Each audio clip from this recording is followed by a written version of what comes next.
오늘 본문의 말씀은 이 바울의 자기 정체성 고백입니다. 자신이 선교 비전 하나 붙들고 달려온 이유가 무엇인가를 설명하는 내용입니다. 자, 유대인이나 바리새인의 입장에서 볼 때 바울은 이해가 안 가는 사람이었어요. 그 잘난 학벌과 그 문벌과 지식과 능력을 다 분투같이 버리고 생고생을 하고 다니면서 왜 저렇게 사나 싶을 정도로 그런 인생이었어요. 사도행전을 보면 바울이 고생한 얘기가 누가에 의해서 아주 담담하게 소개되고 있는데, 그 내용들을 읽어보면 도무지 이해가 안 갑니다. 왜 바울이라는 사람이 이런 고생을 하고 살았지? 의문이 가요.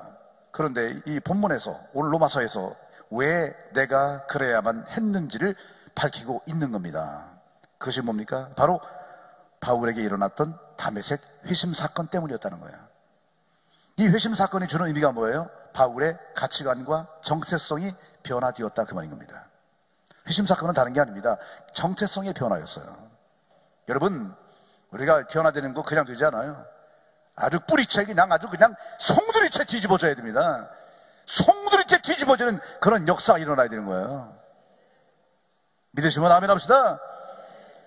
예수가 메시아가 아니라고 하는 가치관, 그래서 예수를 사이비 이단으로 청기하는 핍박자로서의 정체성을 따라서 살 수밖에 없었던 그런 이 바울이라고 하는 이 사람이 하루아침에 그냥 확 뒤집어져가지고 예수님이 그냥 직접 개입하셔서 그냥 직접 간섭하셔서 그냥 바울의 인생을 확 뒤집어 놓으시니까 예수가 메시아라고 하는 가치관이 들어가게 되는 순간 예수 때문에 핍박을 기꺼이 받는 그런 자기 정체성의 변화가 일어나게 된 겁니다. 이런 역사가요, 바울에게만 필요한 게 아니라 오늘 우리에게도 필요하다는 사실을 깨달아야 합니다. 이 자리에는 모든 분들에게 필요한 역사인 것입니다. 그래서 바울은 고백합니다. 6절 말씀에서 이 은혜가 뭐냐? 바로 예수님이 찾아오셔서 자신의 가치관과 정체성을 송두리째 뒤집어 버리신 이 역사, 이게 바로 주님의 은혜라는 거예요. 이 은혜는 곧 나로 이방인을 위하여 그리스도 예수의 일꾼이 되어 예수의 일꾼이 되게 하기 위해서 이 은혜를 부으셨다는 겁니다. 그러니까 지금 바울은 예수의 일꾼이라고 하는 정체성을 가지고 살게 되었다는 거예요. 예수의 일꾼이라고 하는 정체성을 갖게 되니까 19절에 어떤 일을 합니까? 이 일로 인하여 내가 예루살렘으로부터 두루 행하여 일루리곤까지 그리스도의 복음을 편만하게 전하였노라.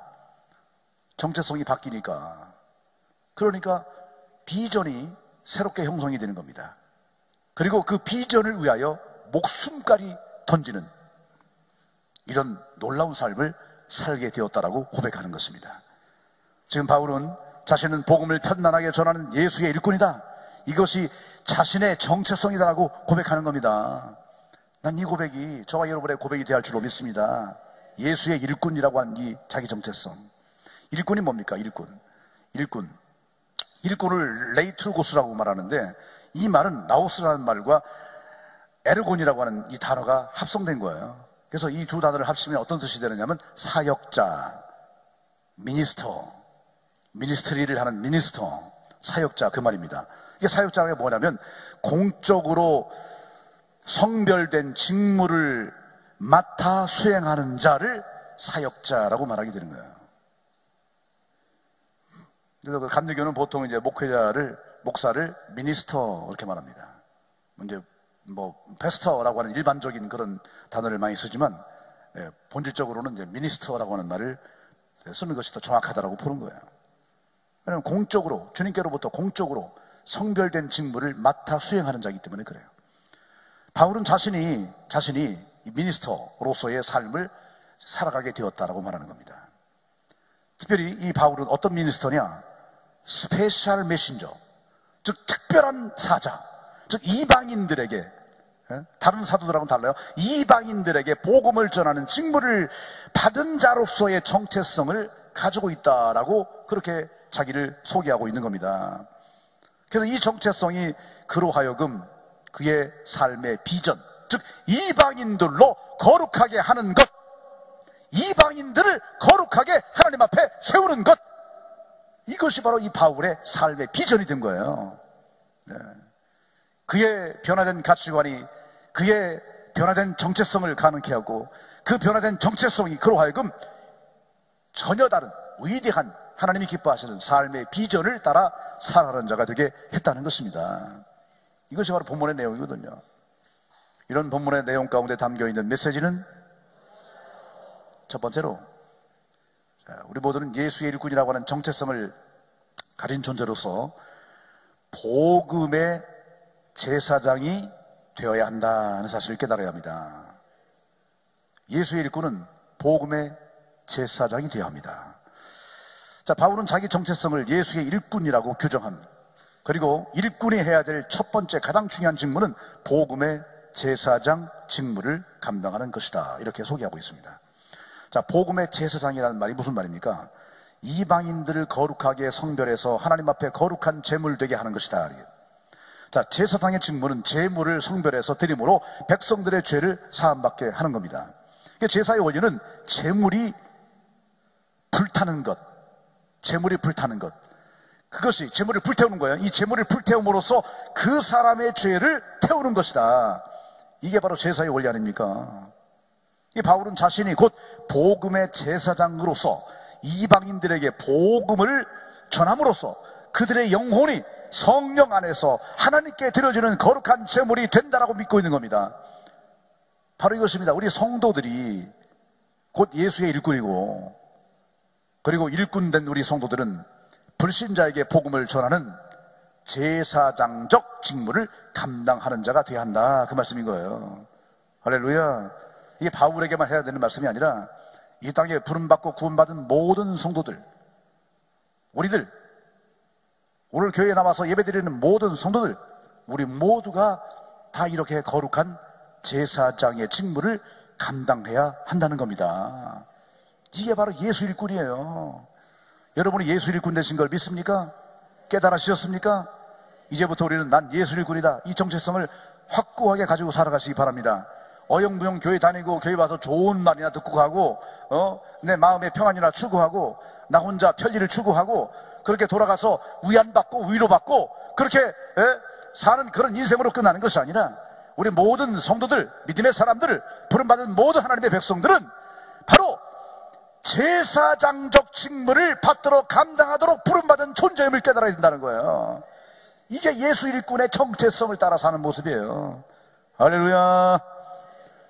아멘이십니까?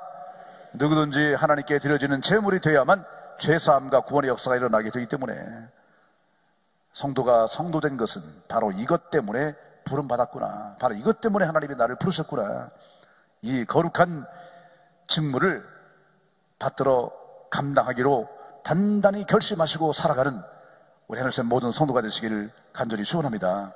두 번째, 예수의 일꾼은 성령의 능력만 나타나야 한다는 거예요.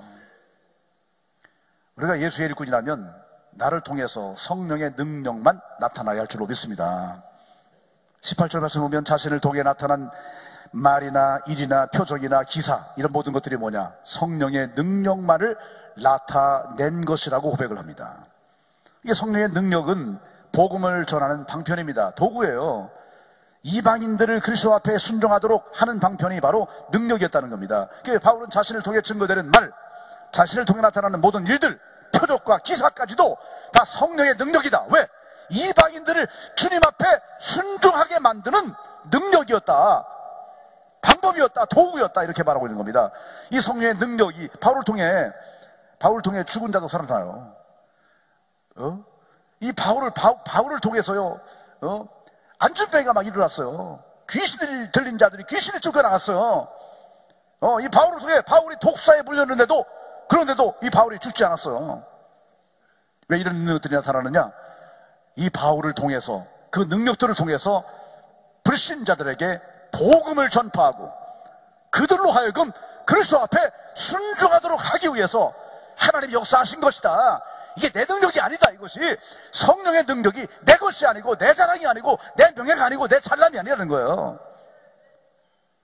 근데 우리는 오늘날 많은 사람들이요, 많은 능력자들이, 많은 은사자들이 어떻게 합니까?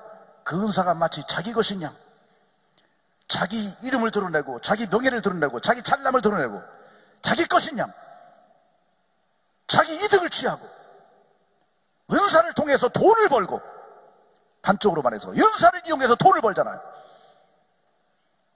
이런 일들이 막 벌어져요. 또 봉투회가 가지고 가서 돈 바치면서 기도해달라고, 병 고쳐달라고, 능력 달라고 그런 사람도 많아요. 그런데 아주 혹하는 분들이 많고 거기에만 천념하는 성도가 많아요. 이런 일들이 우리 사회에서 벌어지고 있는데 이것이 얼마나 어리석고 무익하고 얼마나 잘못된 것인가를 깨달아야 되는 거예요. 성령의 능력은 그런 차원이 아닌 것입니다. 오직 이방인들, 불신자들이 그리스도께 순종함으로써 그들이 구원받고 하나님의 자녀가 되게 하기 위한 구원의 방편으로서만 사용되어야 한다는 거예요. 지금 바울이 고백하는 것이 바로 그것입니다. 자신을 통해 성령의 능력만 나타내시기를 원한다. 즉 자신을 통해 증거되는, 드러나는, 외쳐지는 이 말씀과 사건과 표적과 기적들이 오직 이방인들을, 불신자들을 구원받게 하는 구원의 방편으로서만 사용되기를 원합니다라고 하는 고백인 것입니다. 바울은 평생 동안 그 정신을 가지고 살았습니다. 이것은 예수를 입고 있는 성도의 자세인 줄로 믿습니다. 나를 통해 성령의 능력만 나타내는 도구가 되시기를, 도구가 되겠다라고 하는, 도구가 될 수 있도록 도와달라고 하는 그런 기도가 여러분 가운데 끊임없이 일어나기를 간절히 축원합니다. 세 번째로, 예수의 일꾼은 복음을 널리 전하는 것입니다. 복음만을 널리 전하는 거예요. 이건 마땅한 사명입니다. 기쁨으로 감당할 사명입니다. 그리고 이 일을 감당해 놓고도 내가 했다라고 말하면 안 되는 부분이에요. 왜냐하면 주님이 맡기신 것이고 주님이 그렇게 할 수 있도록 길을 열어 주신 것이기 때문에 내가 한 게 아니라 주님이 하신 것입니다. 나는 도구일 뿐인 거예요.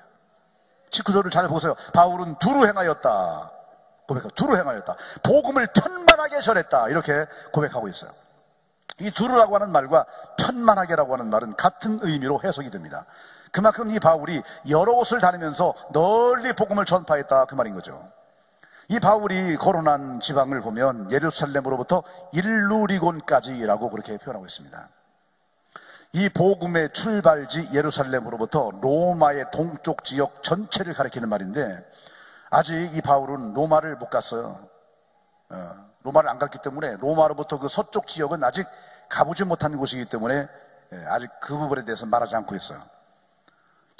바울이 지금까지 하나님 앞에 부름받아 나선 그 순간부터 지금까지 바울이 두루 다닌 지역은 동쪽 로마 지역입니다.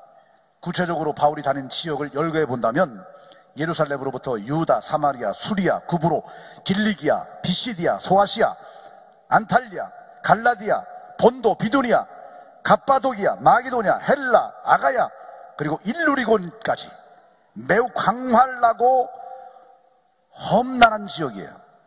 이 지역은 동지중해 지역, 에게해, 또 마르마라라고 하는 바다를 끼고 있는 지역이에요. 반드시 배를 타야만 건너 다닐 수 있어요.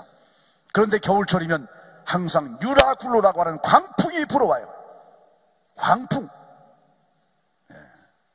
바다에서 엄청난 풍랑을 만나 배가 흔들릴 때, 멀미할 때 얼마나 여러분 고통스럽고 얼마나 두렵습니까? 강력한 파도가 뱃머리를 때릴 때마다 전해지는 충격파를 느낄 때마다 얼마나 여러분 가슴이 떨리고 두렵습니까? 바울은요, 전도하려고요 그런 일을 수도 없이 많이 겪었습니다. 또한 이 지역은 터키 지역의 아나톨리아 반도의 중심을 흐르는 산맥이 하나 있는데 그 산맥을 토로스 산맥이라고 해요. 이 토로스 산맥이라고 하는 것은요, 우리처럼 이렇게 뭐 차령산맥, 노령산맥 이렇게 아담한 이런 산들이 아닙니다. 이 산맥들은요, 최고 높이가 3,000m가 넘는 3,000m급에 달하는 높은 산들을 험산줄령이 버티고 있는 그런 높은 산맥입니다. 이런 데를 다 넘나든 거예요. 핵심이 뭡니까? 바울이 지금 자기가 예루살렘부터 일루리곤까지라고 하는 이 말 속에 담긴 그 의미가 뭡니까? 이런 곳들을 마다하지 아니하고 어느 곳이나 두루 행하였다. 왜? 복음 때문에 복음을 편만하게 널리 전하기 위해서. 아무리 험산줄령 험난한 파도가 있다 할지라도 마다하지 아니하고 주저하지 아니하고 거절하지 아니하고 다 갔다는 거예요. 정말 우리는 이런 사도 바울의 이런 고백 앞에 미안한 마음을 가져야 됩니다. 죄송한 마음을 가져야 되는 거예요. 나중에 하나님 나라 가서 사도 바울 만나시면 죄송합니다. 여러분, 우리가 이 말밖에 할 게 없어요. 왜? 요즘 우리 성도들 보세요. 전도합니까? 안 해요. 날마다 만나는 우리의 이웃에게도 전도를 잘 안 해요. 전도하러 나오시오. 전도하러 갑시다. 전도대 활동합시다. 가까운 동네로 다니면서 전도를 하자고 해도 멀다고, 바쁘다고, 피곤하다고, 덥다고, 춥다고 안 해요. 문제는 전도는 그만두고요, 예배도 잘 안 돼. 예배도 정말 예배 문제, 이거요, 우리가 앞으로 정말 승부를 걸어야 될, 우리가 아드 폰테스를 외치는데요, 결국 말씀과 예배 아닙니까? 근데 아직도 우리가 지금 전반기가 다 지나가려고 하는데 아직도 이 말씀과 예배 부분이 회복이 안 되고 있어요. 여기에 대한 정신이 지금 온전히 집중되지 않고 있어요. 제가 볼 때 많은 성도가 헤매고 있어요. 아직도 얼마나 많이 헤매는지 몰라요. 여러분, 예배 하나를 가지고 말한다면 우리나라요, 남한 땅 아무리 멀어도 이쪽 북쪽 끝에서 아래까지 가는데 그냥 5시간 정도면 다 주파해요. 더군다나 우리 천안 땅 얼마나 좋습니까? 남한 땅의 중심지, 사통팔달로 이 천안을 중심으로 어디든지 가오리다. 맘만 먹으면요 2-3시간이면 다 갑니다. 부산도 3시간이면 가고요, 저 삼천포도 3시간이면 가고요, 저 목포도 3시간이면 다 가고요. 얼마나 교통이 좋습니까? 이런 좋은 동네도 사시는데 우리는 멀다고. 천안 땅 아무리 커도요, 아무리 멀어도요, 교회 오려고 맘먹으면요 20분 30분이면 교회 올 수 있어요. 근데 멀다고. 예배 소리하고 멀다고. 예배 시간 자꾸 늦고. 근데 멀다고 늦는 건 아니에요. 보면 제가 몇 년 전에 키라다 갔을 때 이제 주일날을 맞이해서 이제 교회를 가게 됐어요. 저는 이제 교회 가는 길이 굉장히 가까운 줄 알았어요. 바로 옆인 줄 알고 느긋하게 맘 먹고 있는데 막 빨리 가자는 거예요. 왜 그렇게 서두르냐 그랬더니 교회 가는데 3시간 걸린대요. 3시간. 그러니까 100km 이상으로 쫙 그냥 그 고속도로를 달려가야 되는데 300km가 훨씬 넘는 그런 먼 거리죠. 그 먼 거리를 주일 예배를 드리기 위해서 가는 겁니다. 우리는 좀 도전이 필요하다고 생각합니다. 20-30분이면 오면 이런 가까운 거리에 있는데 일주일 168시간 가운데서 고작 30분 정도 투자하면 올 수 있는 그런 거리를 멀다고 하나요? 도전받아야 돼요. 자각해야 됩니다. 깨달아야 됩니다. 우리 교회 성도들 중 여러분 아시는지 모르겠는데요, 저 멀리 1시간 이상을 투자해야 되는 저 진천에서부터 매주일 한 번도 안 빠지고 늦지도 않고 예배 참석하시는 아주 훌륭하시고 본받을 만한 그런 성도들도 계세요. 아십니까? 정말 주일 지키려고 새벽같이 인천에서 서울에서 내려오는 청년들도 있고요. 저 수신, 성환, 직산, 목천 북면, 또 저쪽에 아산 쪽 할 것 없이 사방팔방에서 열심히 예배 생활하시고 신앙생활 하시는 분들이 많이 계신데요. 반면에 정말 아주 가까운 엎드리면 코가 닿을 용자 들어가는 동네, 신자 들어가는 동네, 청자 들어가는 동네, 어디 동네까지 얘기하면 저거 나한테 하는 소리야, 또 그런 사람이 있기 때문에 내가 동네 이름까지 말 안 할게요. 참 그런 동네 이름이 붙은 그런 데 사시는 분들 중에는 지각, 결석, 밥 먹듯이 하는 분도 있어요. 도저히 본받을 수 있는 믿음이 아니죠. 회개하시기 바랍니다. 회개하라니까요. 회개하셔야 됩니다, 여러분. 이 기가 막힌 조건과 환경 속에서 신앙생활하고 있는데 저희 한반도의 반쪽 북쪽 땅에서는요, 지난 세월 동안 예수 믿는 것 때문에, 집에서 몰래 예배드린 것 때문에, 몰래 성경책을 가지고 있다고 하는 그런 죄목으로 그 수용소에 끌려가 강제 노동하다가 생체 실험을 당하는, 생체 실험 중에 죽어간 그런 사람들, 강제로 장기 적출된 그런 사람들, 그런 비극적인 사형당한 그런 기독교인들 얼마나 많은지 아세요? 우리는 한반도의 남쪽에 태어나서 다행히 이 특혜를 누리는데, 이 기가 막힌 환경과 시설과 여건 속에서 신앙생활을 하는데 우리가 모범적이지 못한 그런 모습으로 예배하고 그렇게 신앙생활을 한다면 얼마나 하나님 앞에 부끄러운 일입니까? 할 말이 없어요. 회개해야 됩니다. 회개하시기 바랍니다. 여러분, 우리가 누구 위해서 교회 다닙니까? 아니잖아요. 아니, 누구 위해서 내가 설교를 들어주는 거예요? 아니잖아요. 다 자기 영혼을 위해서 교회 다니는 것이고 내 영혼을 위해서 하나님 말씀을 듣는 거지. 내 영혼을 위하여 내가 예배를 드리는 것이지. 여러분, 정신 차려야 됩니다. 도전이 필요합니다. 예배가 바로 하나님께서 주신 내 사명이고 내 직무다. 내 거룩한 직무다. 그래서 기쁜 마음으로 예배를 드리는 거죠. 바울은 전도가 하나님이 주신 사명이니까 기쁨으로 감당한 것입니다. 장소 가리지 않았어요.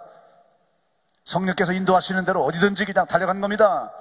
부름받아 나서니 몸 어디든지 가오리다. 이 찬송이 딱 맞는 거예요. 정말 옛날 신학생 때는요, 저 이 찬송 정말 많이 불렀어요. 정말 많이 불렀어요. 그때마다 정말 어디든지 부르신 그곳으로 달려가겠노라고 다짐을 했는데, 그런데요, 요즘 그런 뜨거운 심령이 점점 식어지는 것 같아요. 저 자신도. 그리고 정말 우리 부끄러운 얘기지만 우리 목회자들을 바라볼 때 그런 뜨거운 마음을 지금도 가지고 있는 사람들이 몇 사람이나 있는가? 별로 없는 것 같아요. 교회 어디 가려면요, 많은 걸 따져요. 정말 많은 걸 따져요. 교인들도 목사님, 담임 목사님 청빙할 때 정말 많은 걸 따져요. 따지는 것 중에 대부분이 전부 다 세상적인 조건들이에요. 인간적인 스펙트를 따져요. 정말 이 시대 교회가 빗나가도 너무 빗나갔어요. 추락해도 너무 많이 추락했어요. 저는 정말 제 자신부터 초심을 잃지 않기를 원합니다. 저는 제가 원하는 거, 제가 기뻐하는 거, 제가 좋아하는 거 다 포기했습니다. 하지 않았어요. 하나님이 할 수 있는 기회도 주지 않았어요. 또 그런 쪽에 대한 관심도 갖지 않도록 하나님이 다 막아놓으셨어요. 그래서 저는 골프도 배우지 않았어요. 시골 쪽에 있는 그런 목회자들이 막 그냥 주 대화의 내용이 막 골프 치는 얘기 막 해요. 그런 얘기하면 저는 아무 얘기 못하죠. 안 하니까. 골프 잘 모르니까. 그리고 가끔 그분들이 이 목사님 골프 안 하십니까? 그래서 저는 골프를 배우지 않았습니다. 제가 배울 기회가 없어서가 아니라 제 성격상 골프를 만약에 배웠다 그러면요, 뭐 끝장을 봐야 되기 때문에, 예? 그러면 너무 깊이 빠질 것 같아요. 거기에 너무 많은 시간을 쓸 것 같아요. 그래서 아예 배우지 않기로 처음부터 결단을 했습니다. 저는 안 배운다. 목회에 방해가 되는 모든 요소는 다 제거하기로 결단했습니다. 내가 즐기던 모든 것들을 다 버리기로 결단했습니다. 아니, 하나님께서 아예 접근 금지를 다 시켜주셨어요. 근본적으로. 그래서 오늘날까지 오직 한 길로, 주님만 바라보고 한 길로만 달려올 수 있었습니다. 저는 저를 통해 나타난 하나님의 능력과 역사만을 자랑합니다. 제가 이룬 것은 단 하나도 없습니다. 다 하나님이 이루셨습니다. 저는 도구일 뿐입니다. 저는 죽는 날까지 성령의 능력 안에서 사용되는 도구이기만을 원합니다. 하나님의 좋은 연장으로 기억되기를 원합니다. 우리 교회가 복지관도 하고 푸드뱅크도 하고 나는 본부도 하고 선교재단도 하고 오케이 사역도 하고 그러는데 어떤 분은 이걸 가지고 막 비방합니다. 뭐 그런 걸 다 하느냐고. 편안하게 살지. 돈 들어가게. 왜 그런 거 하느냐고. 하지만 여러분, 왜 우리가 그걸 해야 됩니까? 복음을 편만하게 널리 전하기 위해서, 한 사람이라도 더 하나님을 알 수 있는 기회를 주기 위해서 그렇게 하는 것입니다. 불신자들에게 복음의 능력으로 변화받아 그리스도 앞에 거룩한 제물 되게 하기 위해서 우리가 이렇게 발버둥을 치는 거 아니겠습니까? 여러분에게 한 가지 묻고 싶어요. 여러분들은 비전이 있습니까? 비전이 있다면 여러분의 비전은 무엇입니까? 우리 하늘샘 성도 여러분, 예수 일꾼 정체성을 다시 붙드시기 바랍니다. 나는 예수 일꾼이다. 나는 예수 일꾼이다. 이 정체성이 여러분을 가장 위대한 비전의 소유자로 세울 것입니다. 그리고 위대한 비전의 소유자로서 이 땅 가운데서 참된 하나님의 비전어리로서의 삶을 살아가게 하실 것입니다. 모두가 다 그렇게 해주시기를 우리 주님의 이름으로 간절히 축원합니다.